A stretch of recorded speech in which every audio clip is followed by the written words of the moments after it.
Hello everyone, आप सभी कैसे होंगे। उम्मीद करते हैं सभी लोग स्वस्थ और खुशहाल होंगे। ठीक है, हम लोग जीव विज्ञान के कोशिका से संबंधित गत वर्षों में विभिन्न परीक्षाओं में आए हुए क्वेश्चंस की प्रैक्टिस कर रहे हैं। ठीक है, तो उस प्रैक्टिस वीडियो का भाग 4 शुरू करते हैं। ठीक है, तो शुरू करते हैं आज की क्लास। लवक प्लास्टिड मुख्य रूप से किन कोशिकाओं में पाए जाते हैं। ठीक है, तो लवक का मुख्य कार्य क्या होता है, लवक या प्लास्टिड का मेन कार्य क्या होता है, प्रकाश संश्लेषण। तो प्रकाश संश्लेषण कहाँ कहाँ होता है, पादप कोशिकाओं में होता है और कुछ प्रोटोजोआ में होता है और बैक्टीरिया में होता है। फंजाई और कवक में नहीं होता है, ये परपोषीय जीव होते हैं। ठीक है, ये परपोषीय जीव होते हैं या हेट्रोट्रॉप्स होते हैं। जंतु कोशिका ये भी परपोषी जीव होता है और हेट्रोट्रॉप्स होता है। लेकिन बैक्टीरिया में इसकी सेल मेम्ब्रेन ही मीसोसोम बना देती है। ठीक है, मीसोसोम बना देती है। जो बैक्टीरिया की सेल मेम्ब्रेन है ये मीसोसोम बना देती है और यही फोटोसिंथेसिस करता है। तो बैक्टीरिया की सेल मेम्ब्रेन ही फोटोसिंथेसिस करती है, जबकि और पादप कोशिकाओं और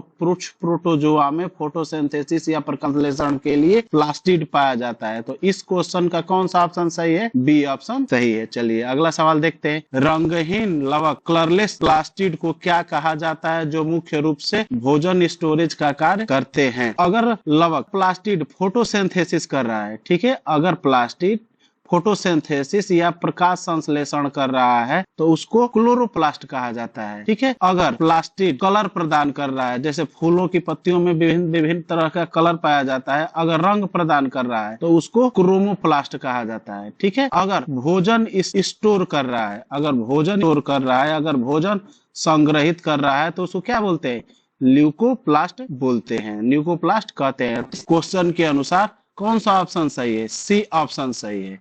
और टोनोप्लास्ट जो हमारी कोशिका होती है, कोशिका में जो रिक्तिका या वैक्यूल्स पाई जाती है उसकी सेल मेम्ब्रेन को क्या कहते हैं, टोनोप्लास्ट कहते हैं।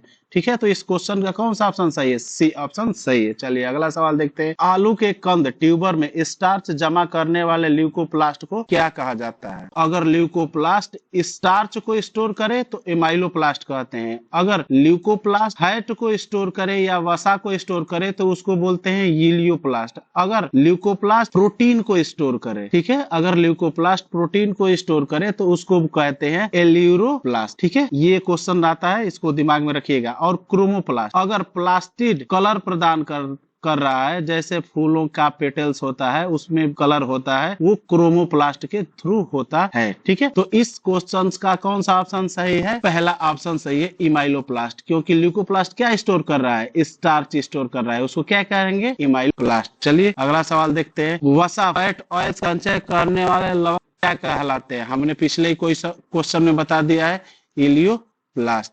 ठीक है, चलिए अगला सवाल देखते हैं। प्रोटीन का संचय करने वाले लवकों को क्या कहा जाता है, एल्यूरोप्लास्ट। इस पे भी चर्चा हम लोगों ने पिछले क्वेश्चन में कर ली है। 46, गाजर का नारंगी रंग किस वर्णक के कारण होता है। ठीक है, गाजर का नारंगी रंग किस वर्णक के कारण होता है, तो ये है कैरोटीन के कारण होता है। ठीक है, और दूसरा ऑप्शन है लाइकोपिन। लाइकोपिन जो टमाटर का लाल रंग होता है और तरबूज का जो लाल रंग होता है वो लाइकोपिन के कारण होता है। ठीक है, क्लोरोफिल पत्तियों में जो हरा रंग होता है वो क्लोरोफिल के कारण होता है। एंथोसाइनिन, जैसे जामुन में जो बैगनी रंग होता है वो एंथोसाइनिन के कारण होता है। जामुन में, बैगन में जो बैगनी रंग होता है वो किसके कारण होता है, एंथोसाइनिन के कारण होता है। पत्तियों का हरा रंग क्लोरोफिल के कारण होता है और टमाटर और तरबूज का लाल रंग लाइकोपिन के कारण होता है और गाजर का नारंगी रंग कैरोटीन के कारण होता है। तो इस क्वेश्चन का कौन सा ऑप्शन सही है, ए। चलिए अगला सवाल देखते हैं। सेब का लाल रंग किस के कारण होता है, तो सेब का लाल रंग एंथोसाइनिन के कारण होता है। हमने पिछले क्वेश्चन में लाइकोपिन के में डिस्कशन किया हुआ, कैरोटीन के बारे में। जैंथोफिल से पत्तियों में जो पीला रंग होता है जैंथोफिल के कारण होता है।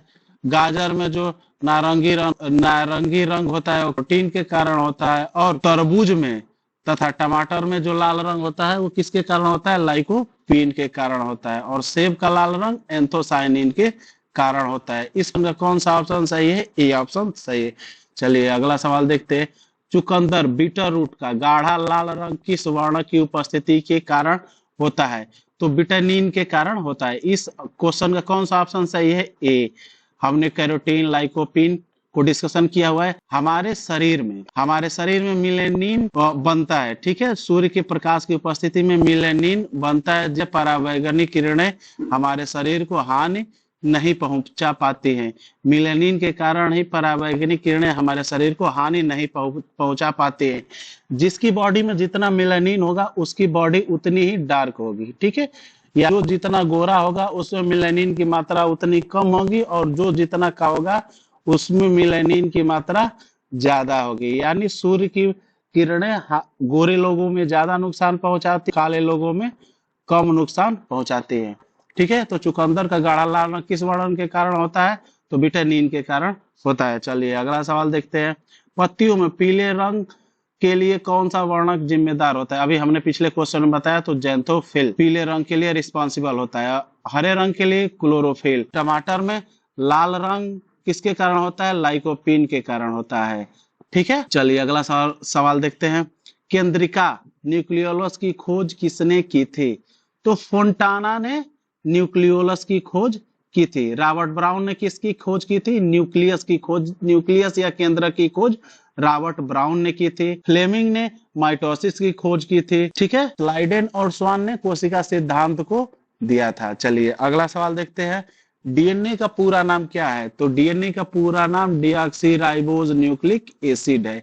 इस क्वेश्चन का कौन सा ऑप्शन सही है? ए ऑप्शन सही है। चलिए अगला सवाल देखते हैं। आरएनए का मुख्य कार्य क्या है? ऊर्जा उत्पन्न करना, प्रोटीन संश्लेषण में सहायता करना, वसा का संचय करना, कोशिका विभाजन रोकना। तो इस क्वेश्चन का कौन सा ऑप्शन सही है? बी ऑप्शन सही है। आरएनए का मुख्य कार्य क्या होता है? प्रोटीन सिंथेसिस में सहायता करना। चलिए अगला सवाल देखते हैं। किस कोशिका अंगक में आरएनए पाया जाता है? राइबोसोम, न्यूक्लियोलस, कोशिका द्रव्य, उपयुक्त सभी। तो सभी में आरएनए पाया जाता है, ठीक है। राइबोसोम आरएनए प्लस प्रोटीन से मिलके बनता है, ठीक है। राइबोसोम आरएनए प्लस प्रोटीन से मिलके बनता है। और ये जो राइबोसोम है ये न्यूक्लियोलस या केंद्रिका में ही बनता है। जो राइबोसोम है ये कहाँ बनता है? न्यूक्लियोलस या केंद्रिका में ही बनता है, ठीक है।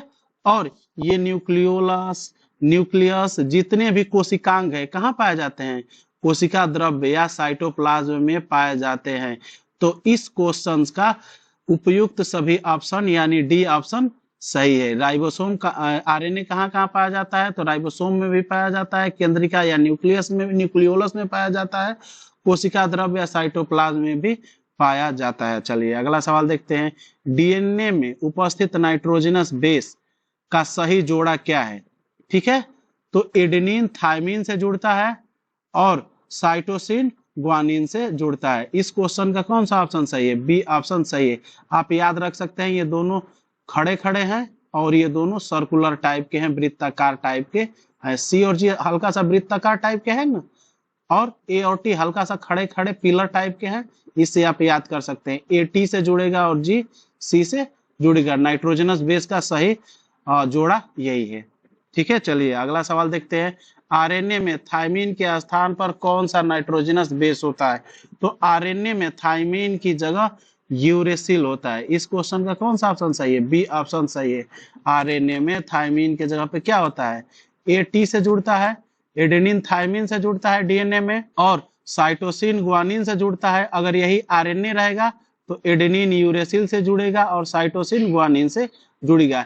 ये है डीएनए का नाइट्रोजनस बेस पे और ये है आरएनए का नाइट्रोजनस बेस। ठीक है, इसमें थायमिन पाया जाता है और आरएनए में यूरेसिल पाया जाता है। इस क्वेश्चन का कौन सा ऑप्शन सही है? बी ऑप्शन सही है। चलिए अगला सवाल देखते हैं। प्रयोगशाला में सर्वप्रथम डीएनए का संश्लेषण किसने किया था? तो डॉक्टर हरगोविंद खुराना ने सबसे पहले डीएनए को प्रयोगशाला में बनाया था। ठीक है, वाटसन और क्रिक ने डीएनए का द्विगुणित मॉडल यानी डबल हेलिक्स मॉडल वाटसन और क्रिक ने दिया था। ठीक है, जगदीश चंद्र बसु ने बताया था पौधों की संवेदना पे। ठीक है, चलिए अगला सवाल देखते हैं। क्रोमोजोम शब्द का प्रयोग सर्वप्रथम किसने किया था? तो वाल्डेयर ने सर्वप्रथम क्रोमोजोम का प्रयोग किया था। रॉबर्ट ब्राउन ने न्यूक्लियस की खोज की थी। ठीक है, वाटसन और क्रिक ने मिलकर डबल हेलिक्स मॉडल बनाया था। ठीक है, चलिए अगला सवाल देखते हैं। मनुष्य की प्रत्येक कायिक कोशिका या सोमैटिक सेल में कितने गुणसूत्र पाए जाते हैं?